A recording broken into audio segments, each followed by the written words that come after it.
Hi there. Hi. Hi, good afternoon.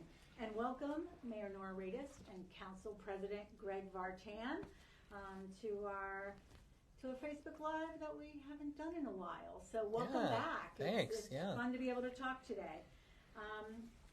We're going to talk about some things that happened, some achievements over the past year and look ahead a little bit.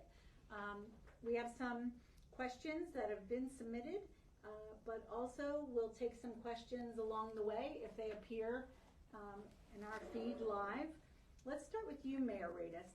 Could you highlight the most significant developments and achievements in Summit over the past year? Sure. Well, I suspect that the most significant development, I wouldn't call it an achievement, but development would be the decision to stop the development of Broad Street West under the form that it was in the last time we all had a discussion. The firehouse is another major achievement, and it's nearly completed, and I'm very, very pleased about that. And they will be demolishing the firehouse at some point. In fact, I believe they're going to use that as an opportunity for training for the firefighters when they take part, for parts of it, when they take down the building. So that'll be, I'm hoping we're moving in there by the late winter, which will be exciting. And then, of course, the city will have to make a decision about what to do with the land that we own that is on the corner of Maple and Broad, because something has to be done. You can't have a city-owned property laying fallow and not, that's not fiduciarily proper to our residents. So that'll be something that'll happen. But, the city has succeeded in minimally raising taxes without cutting services. So I'm proud of that. Okay, great. How about you, Councilmember Vartan? Do you have anything to add? Yeah, well, sure. I mean, I think a lot has been done this year from stuff like pedestrian and traffic safety especially. There are now some new flashing beacons all over the place. My favorite is, I think, Ashwood and Baltusrol. Another one, really good one would be Orchard and Bryan Parkway, speaking of which is now a one-way permanently, Bryan Parkway. So that was a trial that started this year, and it seems to be working really well. We had a lot of positive comments at the last council meeting, and we voted unanimously to go ahead and make that change permanent. So I think that'll be helpful to both pedestrian safety and traffic safety. Micro paving went on this year, about a dozen streets. Sidewalks have been added, especially Hobart to the Arboretum, which connects to, this has been a wonderful city resource that... Has that been completed? I think it has, yeah, right? I think it has, yeah. Driving by, it certainly looks completed. I think maybe the last thing is the crosswalk. I don't know if the crosswalk has been painted yet, but I think that that should be coming, literally any moment. Utility work went on, and improvements were made. We adopted a responsible budget. You talked about that. Dog park is soon to be open, from what I understand. Okay. Soon. Really? I think so. Okay. And then we did adopt a 5G ordinance. We're calling it that, which basically just protects the city from big, huge, ugly cell tower type things being added to telephone poles without going through a process that's run by City Hall. And we did pass the community engagement plan at the energy engagement, the community energy plan, right. Rather, not engagement plan. So I don't know. Those were, I think, a bunch of the other things that were accomplished this year. Excellent. That sounds great. Let's stay with you, Council President. What are some of the biggest challenges you've faced as a council? Yeah. Well, I mean, it's been a long year. So, I think going back to the beginning of the year, there were significant budget challenges. I mean, the cost drivers for the budget this year were, the debt, health benefits, and pension costs. And those were the things that were, making it more difficult to still pass a responsible budget, but we were able to deliver that while balancing the need for responsible spending. And we had to, I think invest in less from a capital budget perspective this year than in some previous years, but that's because we have to have that balance, so right. Yeah. And we did have we did have a very small, relatively speaking, capital budget. Yeah, yeah, And yet we were able to do a lot of the road work, and some of that was because of grant money. yeah, Our staff Yeah. worked really hard to get grant money. yeah. To Multiple millions of dollars Yes. in grants this year, Yes. and that's extremely impressive. Yeah. And yeah, and speaking of the capital budget, we do have our workshop tonight, which is my favorite meeting of the year. I like to department heads will present to council of next year what they're thinking, what their priorities are, and then and then they'll come swooping in with the reality of the debt situation over the next several years, and we'll have to talk about all that stuff. But I mean, the utility work stuff were also significantly challenging, especially in the downtown.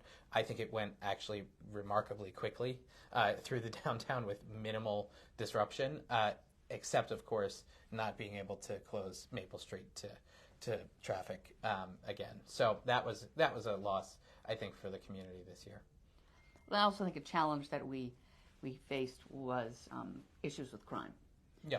But council worked very hard, and most importantly, our police. They increased patrols. We're going to have that geofence. Will be the first 9 units will be installed in 2024. The second 9 in 2025. We were working with the Union County Task Force on stolen vehicles. That's been very useful. And we have indeed seen car thefts have decreased because people are locking their cars, bringing their keys inside, and because of all the stepped up, targeted patrols of our police officers. Sometimes now these thieves are getting more and more brazen. So some of them are, if they can gain access to a home, they try to grab the key fobs and get going. So we're working as hard as we can, and we're giving the police department all the resources that they request. Mm-hmm. So What about a joint task force? we have that task force with Union County. Yes, we're working on that, and we're involved in that. And they've already been in town twice so they, by using information that they have on commuter data information, they can target when thieves tend to be coming into town, and then the task force comes here. And we offer an officer once a week or once every other week to other towns in our surrounding areas. So we all are working together. Yeah.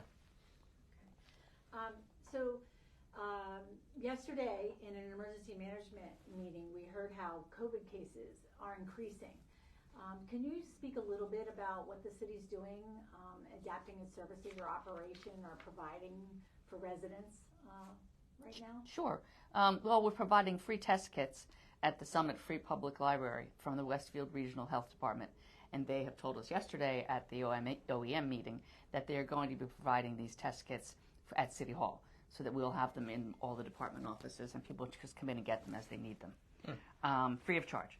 And then we do have new guidelines about what you should do, and we'll post this on our city website about how many days you should test positive, how long you should quarantine, and then when you can go back to work. And it's kind of new guidelines about wearing masks and testing. So we'll post this on the city's website. Yeah, I didn't know that about the free test kits, and that's good news. Yeah. I know the federal government you can get some mailed to your house and everything, but if you can just drop by the library and pick them up, that's great. Yeah. Amy, the director of the library, told us yesterday that every time they run out, the Westfield Regional Health Department gives them more, so they have a steady stream and a supply That's for great. the community. If we That's need great. them. Yeah. Great. All right, let's talk about economic growth and business support. What initiatives have been undertaken to support local businesses and promote economic growth in Summit? Well, where should we start? Well, you can say, but I'll just say one thing, that fortunately, because of the vibrant business community that we have and a really hardworking Summit Downtown Inc. organization, we don't have to give a lot of support to the downtown businesses right now. I mean, we are at under 1% vacancy rate, and they are doing very well. But that said, there are things that are in place that we're trying to help them with. So. Yeah, well, I mean, that was the first thing I had listed was great relationship with SDI, Yes. right? Which is like it seems crazy to me that it was ever not like this. We're obviously mutually benefited by having a really vibrant downtown. But we a couple years ago put in place the free holiday parking. We were doing that every year, right? But finally, I think we were basically like, okay, let's just have this renew on an annual basis, which it does now. So free parking in most of the downtown now. So that's through the end of the year for holiday shopping and eating and all that sort of stuff. So that's good. The downtown has been doing events and stuff every Saturday. But it's, of course, not just about the downtown. No. We have a community that is experiencing a lot of investment at the moment. There was the Bristol Myers, I should point that way, right? The Bristol Myers Squibb campus on the east side of town, which is going to be Kenview, which is a spinoff of J&J. So they're going to be investing millions of dollars in that property, and that's going to be great. We're voting on something related to changing the name of that, changing the address of Kenview property at the next council meeting. And then the other big thing is the Grand Summit Hotel was sold, and Landmark Hospitality, I think, is investing a lot as well to renovate rooms and renovate the event spaces, and I think there'll be a new restaurant, and that's all very exciting.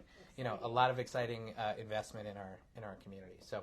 Yeah, it's not always just that we think of the downtown because it's amazing, but there's business all throughout the community. Right.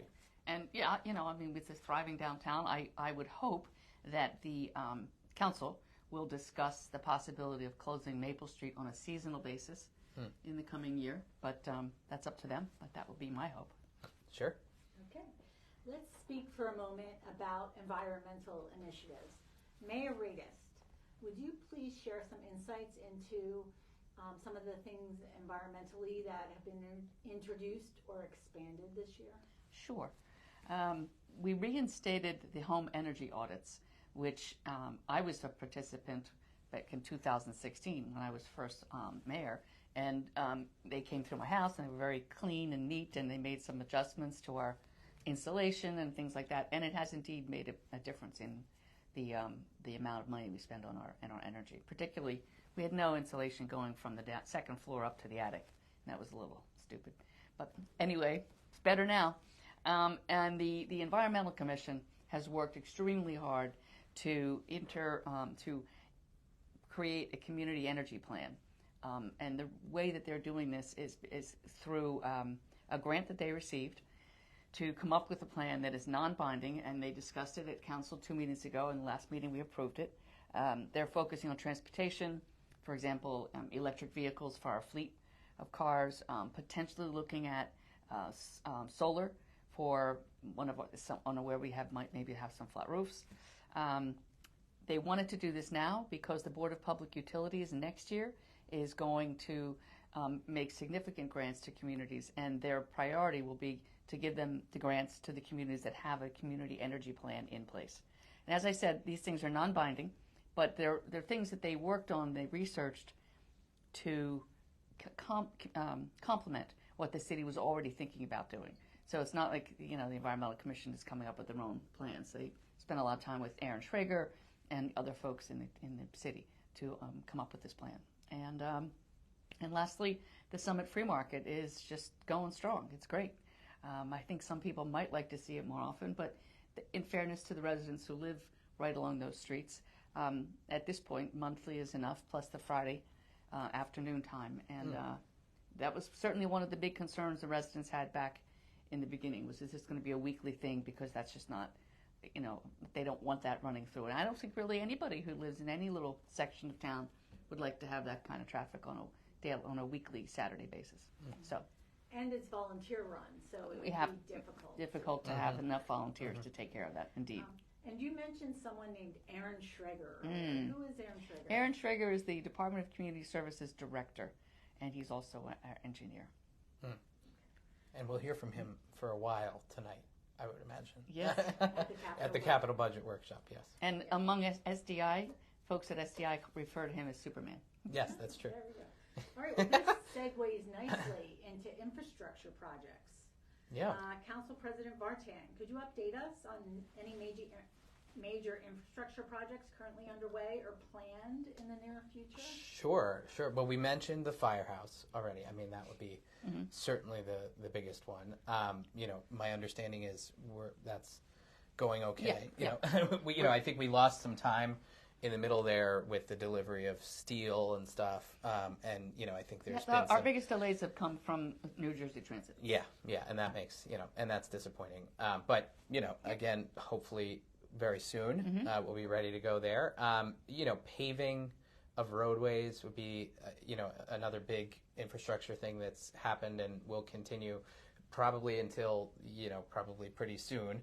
Typically, they will stop paving around this time of year because it gets cold and you can't once you're paving in the cold it breaks up and it doesn't stay together as nice and it doesn't last as long, and then the asphalt plants will close for the winter also. So we're probably in the last few days or weeks of the paving for this year, but Summit and Morris Avenues, Park Avenue was done this year. The whole downtown, they got through that process of the trenching, and then they let it sit for a while to settle, and then they went back and repaved it. So that's all done. And then, I think Morris Avenue, where the county owns by Bryant Park. I mean, that needs to be done. But that needs to be done. Yeah. And the PSE&G just did that side, but this side of Morris Ave on the other side of City Hall behind us. Yeah. Maybe playground. Oh, yes, maybe playground. Oh, my gosh. I was just about to mention that. Yes, maybe playground. Yeah, so council was presented this year with a plan. We use the word master plan for stuff too much. So, I think we were calling it the playground master plan for a while, but we should, it's basically, it went through all the playgrounds in town and basically ranked in order of priority and prominence and use, which ones should be renovated or rehabilitated, and maybe playground, because it's so central to town geographically, but also because it's pretty old, has been selected as the first, and we are going ahead with a fundraiser. So if you're in a giving mood this time of year, you can go to the city website and make a donation there. That would be much appreciated. But there is city capital money and grant money that's going to be coming in.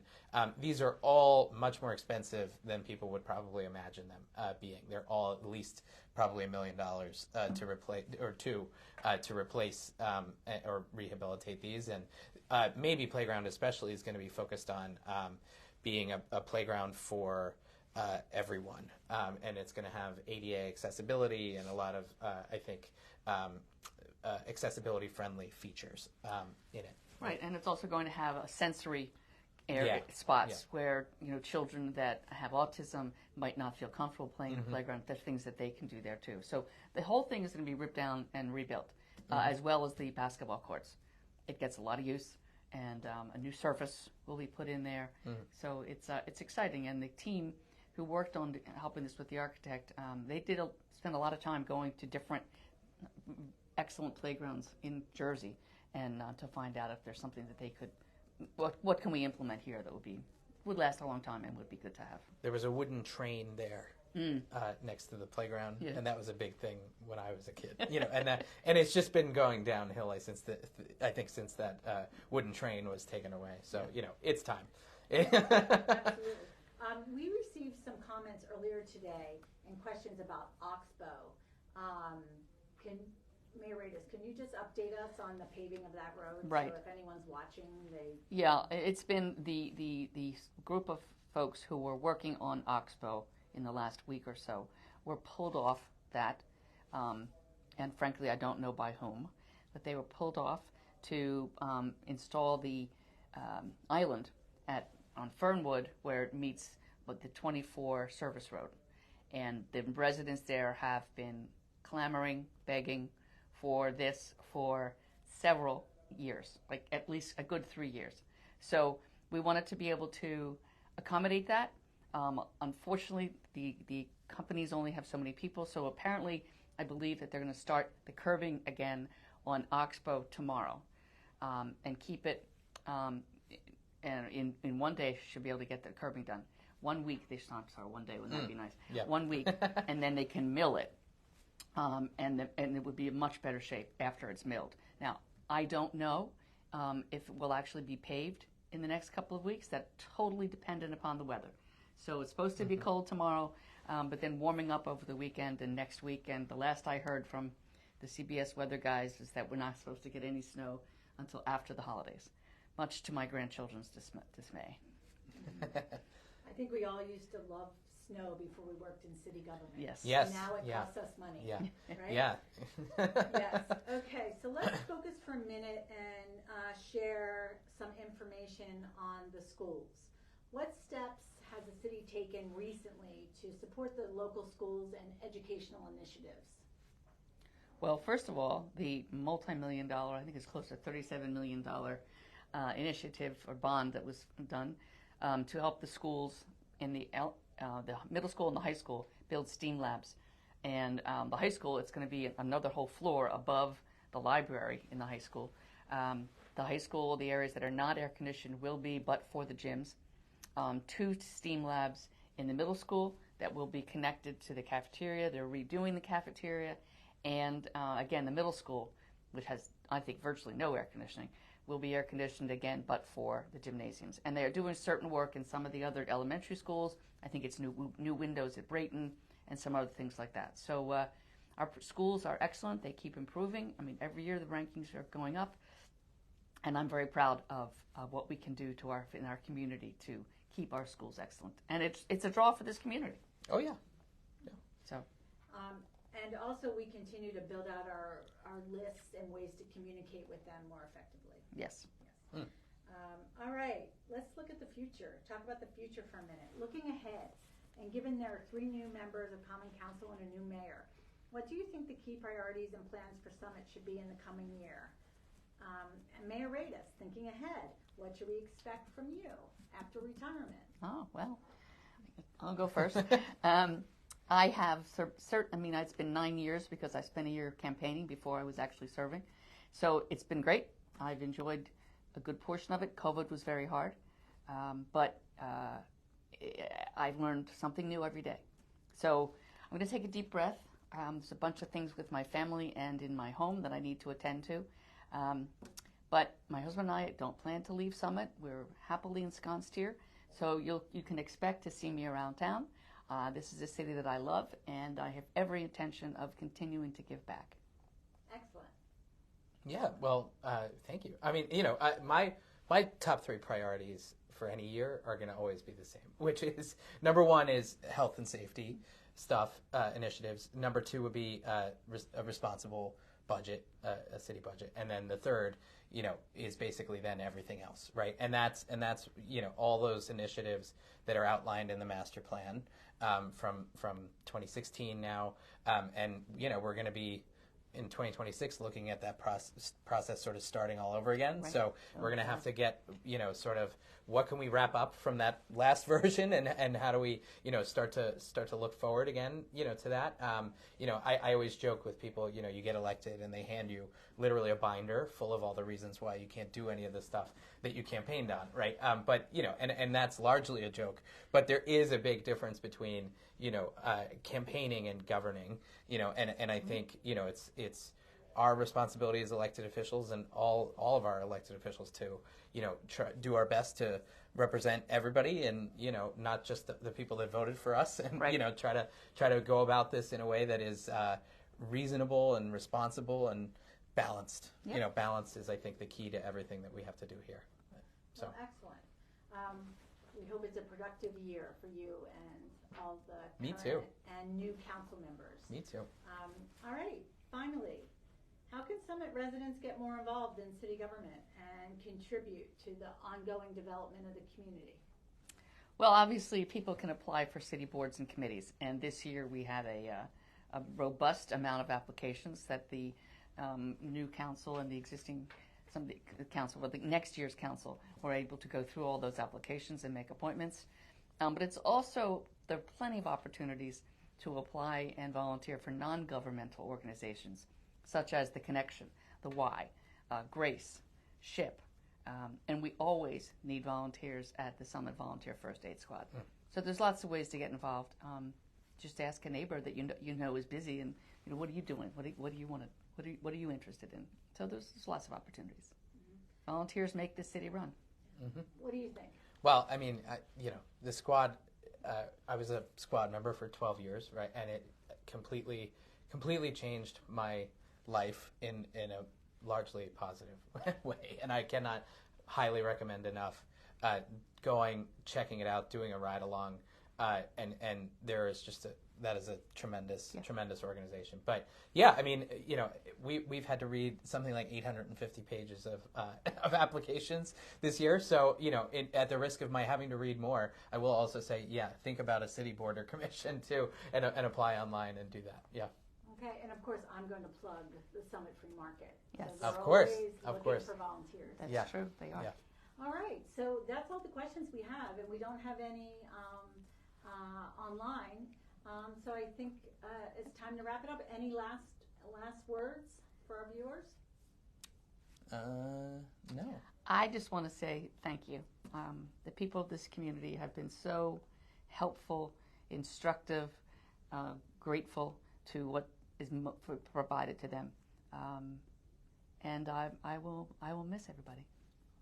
But you'll see me around town. Of course we will. I'm not gonna add any more to that. Thank you both. Thank you. Thank you. Thank you.